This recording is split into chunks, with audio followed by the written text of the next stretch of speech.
So schaffst du deine mündliche Prüfung. Hallo und herzlich willkommen in der Linkster Academy. Ich bin deine Deutschlehrerin Julia und heute lernst du, wie du die mündlichen B2-Prüfungen vom Goethe-Institut und von TELG bestehst. Die Goethe-Prüfung hat 2 Teile, die TELG-Prüfung hat 3. Beide Prüfungen sind Paarprüfungen, du legst sie also mit einem Partner ab, aber es kann auch vorkommen, dass du deine Prüfung vielleicht in einer Dreiergruppe machst, je nachdem, wie viele Personen sich angemeldet haben. Bevor es aber ans Sprechen geht, hast du beim Goethe-Institut 15 Minuten Zeit und bei TELG 20 Minuten Zeit, um dich vorzubereiten. Du bekommst die Aufgaben und kannst dir dann gut überlegen, was du sagen möchtest. Du kannst dir Notizen machen, aber solltest auf keinen Fall ganze Sätze ausformulieren. Das hindert dich am freien Sprechen und du sollst in der Prüfung ja ganz natürlich und so spontan und authentisch wie möglich sprechen. Fangen wir mal mit der Prüfung vom Goethe-Institut an. Die Prüfung hat 2 Aufgaben. Du sollst einen Vortrag halten und danach mit deinem Gesprächspartner über ein Thema diskutieren. Für den Vortrag bekommst du 2 Themen zur Auswahl. Entscheide dich schnell für das Thema, zu dem du mehr sagen kannst und für das du einen besseren Wortschatz hast. Du sollst circa 4 Minuten über dein Thema sprechen und im Anschluss noch ein paar Fragen dazu beantworten. Die Aufgabe ist stark standardisiert. Du bekommst immer 3 Aufgabenpunkte. Mehrere Alternativen, Möglichkeiten oder Formen beschreiben, Vor- und Nachteile beschreiben und abwägen und eine Möglichkeit bzw. Alternative genauer beschreiben. Und die Reihenfolge der Punkte kann variieren. Du kannst dich sehr gut auf diese Aufgabe vorbereiten, indem du deine Redemittel für die verschiedenen Aufgabenpunkte gut vorbereitest.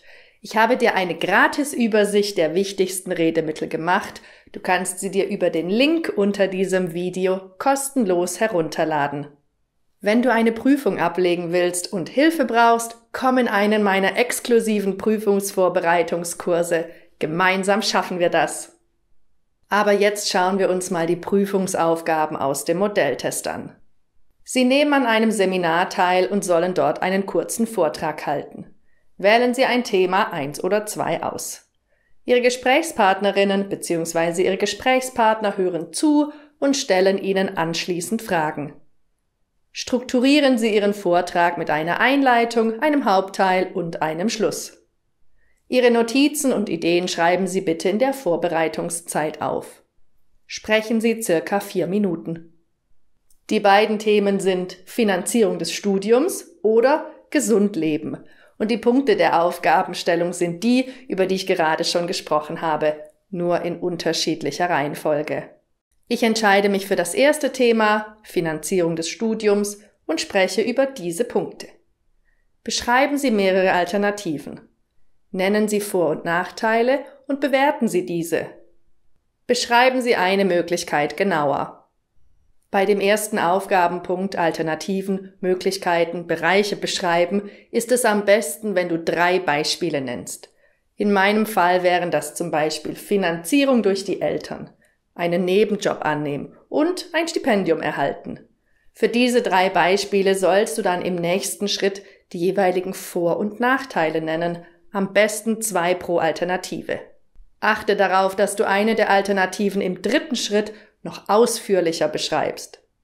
Bei der Möglichkeit, auf die du genauer eingehen sollst, entscheidest du dich am besten für die Option, die du selbst am besten kennst und über die du am meisten erzählen kannst. Dann kannst du weitere Vor- oder Nachteile nennen, über deine eigene Erfahrung sprechen oder erläutern, was in deinem Heimatland bzw. in deiner Umgebung üblich ist. Nachdem du circa 4 Minuten gesprochen hast, stellt dein Prüfungspartner dir noch 1 oder 2 Fragen und auch die Prüfer können Fragen stellen. Dann hält dein Gesprächspartner den Vortrag zu seinem gewählten Thema und du bist dran, Fragen zu stellen. Du kannst während des anderen Vortrags also nicht einschlafen, sondern musst gut zuhören. Du darfst dir auch keine Notizen machen, sondern deine Fragen sollen spontan und authentisch gestellt werden. Dabei musst du darauf achten, dass du eine sinnvolle Frage stellst, die zur Präsentation passt und die bisher noch nicht beantwortet wurde. So, und das war auch schon Teil 1 der Prüfung. In diesem Teil kannst du maximal 44 Punkte in den Kriterien Aufgabenerfüllung, also wie gut hast du die Aufgabe bearbeitet, Zusammenhang deines Vortrags, Wortschatz, grammatische Strukturen und Aussprache bekommen. Kommen wir nun zu Teil 2. Das ist eine Diskussion mit deinem Gesprächspartner und hier kannst du dir logischerweise kein Thema aussuchen, denn du sprichst über dasselbe Thema wie dein Partner. Du bekommst eine polemische Frage über ein aktuelles gesellschaftliches Thema. Dazu gibt es 4 Stichpunkte, die dir als Orientierung dienen. Ihr sollt zu zweit eure Meinung und Argumente austauschen und dabei geht es nicht darum, die andere Person zu überzeugen. Du musst nur auf den Standpunkt und die Argumente deines Partners reagieren. Ihr sollt circa 5 Minuten sprechen und am Ende eurer Diskussion eure Standpunkte zusammenfassen und deutlich machen, ob ihr dafür oder dagegen seid. In der TELG-Prüfung ist das übrigens auch die zweite Aufgabe, aber darüber erzähle ich dir später noch mehr. Wir schauen uns mal die Aufgabe des Modellsatzes an. Sie sind Teilnehmende eines Debattierclubs und diskutieren über die aktuelle Frage unten. Tauschen Sie Ihren Standpunkt und Ihre Argumente aus. Reagieren Sie auf die Argumente Ihres Gesprächspartners. Fassen Sie am Ende zusammen. Sind Sie dafür oder dagegen? Sollen Studierende ihre Professoren beurteilen? Sie können die Stichpunkte zur Hilfe nehmen. Motivation, Engagement nimmt zu oder ab. Unterricht wird besser oder schlechter. Fairness ist gegeben. Beurteilung bleibt anonym. In der Vorbereitungszeit kannst du dir zu den 4 vorgeschlagenen Stichpunkten Notizen machen, aber natürlich auch eigene Ideen einbringen. Am Ende der Diskussion könnt ihr eure Ergebnisse bzw. das Gesagte zum Beispiel so zusammenfassen. Zusammenfassend kann man festhalten, dass wir einer oder unterschiedlicher Meinung waren. Wir waren uns in diesen Punkten nicht einig oder einig. Eine Frage, die mir immer wieder gestellt wird, ist, ob ihr euren Partner duzen oder siezen sollt. Und dafür gibt es keine Regel. Die Prüfer sollst du natürlich siezen, aber zu deinem Partner kannst du auch du sagen. Du kannst das in der Prüfung ganz leicht klären, indem du deinen Partner am Anfang fragst, wollen wir uns duzen oder siezen? Dasselbe gilt natürlich auch für die TELG-Prüfung. In diesem Prüfungsteil kannst du maximal 56 Punkte in fast denselben Kriterien wie in Aufgabe 1 bekommen: Aufgabenerfüllung, Zusammenhang deiner Aussagen, Wortschatz, grammatische Strukturen, Aussprache und Interaktion. Dieser letzte Punkt bezieht sich darauf, wie gut du mit deinem Partner interagierst, also zum Beispiel auf seine Argumente eingehst oder ihm Fragen stellst. Insgesamt kannst du für beide Prüfungsteile also 100 Punkte bekommen und du brauchst 60 Punkte, um dieses Modul zu bestehen. Du kannst dir übrigens eine echte Prüfung der B2-Prüfung auf der Homepage des Goethe-Instituts anschauen. Ich habe dir das Video unten in der Beschreibung verlinkt. So bekommst du einen realistischen Eindruck, wie die Prüfung aussieht. Das schaffst du auch, oder? Und das war auch schon die Goethe-Prüfung. Kommen wir jetzt zur B2-Prüfung von TELG. Diese Prüfung hat 3 Teile und dauert ca. 16 Minuten und du hast 20 Minuten Zeit, um die Aufgaben vorzubereiten. In der ersten Aufgabe sollst du über deine persönliche Erfahrung sprechen und kannst dich für 1 von 7 vorgeschlagenen Themen entscheiden. Ein Buch, das Sie gelesen haben, Thema, Autor, Ihre Meinung und so weiter. Einen Film, den Sie gesehen haben, Thema und Handlung, Schauspieler, Ihre Meinung. Eine Reise, die Sie unternommen haben, Ziel, Zeit, Land und Leute, Sehenswürdigkeiten. Eine Musikveranstaltung, die Sie besucht haben, Musikrichtung, Musiker, Ort, persönliche Vorlieben. Ein Sportereignis, das Sie besucht haben, Sportart, Ort, Personen, Ergebnis. Eine Person, die in Ihrem Leben wichtig war. Wer, wann, warum und so weiter. Eine wichtige Erfahrung, die Sie in Ihrem Leben gemacht haben. Was, wann, wo, mit wem und warum war das wichtig? Diese 7 Themen sind immer gleich. Das heißt, du kannst diese Aufgabe sogar schon zu Hause vor der Prüfung vorbereiten. Achte aber darauf, dass du nicht einfach einen auswendig gelernten Text aufsagst, sondern ganz natürlich und so frei wie möglich über deine Erfahrung sprichst. Du sollst ungefähr 1,5 Minuten sprechen und danach noch ein paar Fragen deines Gesprächspartners beantworten. Nachdem die andere Person ebenfalls 1,5 Minuten über ihr Thema gesprochen hat, sollst auch du 1 oder 2 Fragen dazu stellen. Insgesamt sprecht ihr circa 5 Minuten und das war auch schon Teil 1. Für diese Aufgabe kannst du maximal 25 Punkte bekommen und es werden die Kriterien Ausdrucksfähigkeit, Aufgabenbewältigung, formale Richtigkeit und Aussprache sowie Intonation bewertet. Das sind im Großen und Ganzen die gleichen Kriterien wie bei Goethe. Die zweite Prüfungsaufgabe ist wie bei Goethe eine Diskussion, allerdings sprecht ihr über einen Text zu einem strittigen Thema, den ihr in der Vorbereitungszeit gelesen habt. Ich lese dir mal eine Aufgabenstellung vor. Lesen Sie folgenden Text.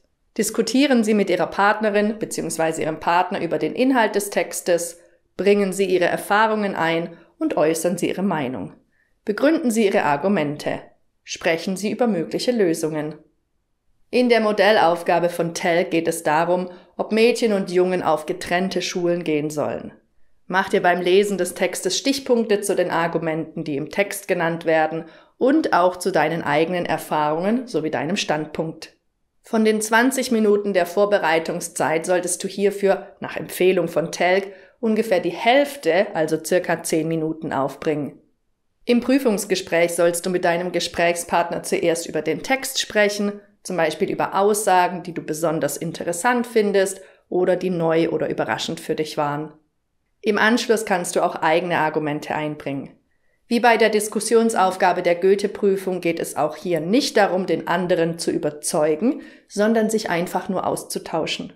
Das heißt, du musst natürlich auch auf die Argumente der anderen Person eingehen. Ihr könnt dabei auch darüber sprechen, ob es mögliche Kompromisse oder Lösungen gibt, die für alle Beteiligten akzeptabel sind. In diesem Prüfungsteil brauchst du neben Redemitteln für eine Diskussion auch Redemittel, mit denen du die Aussagen aus dem Text wiedergeben kannst. Zum Beispiel, im Text steht das. Im Text geht es um oder darum das.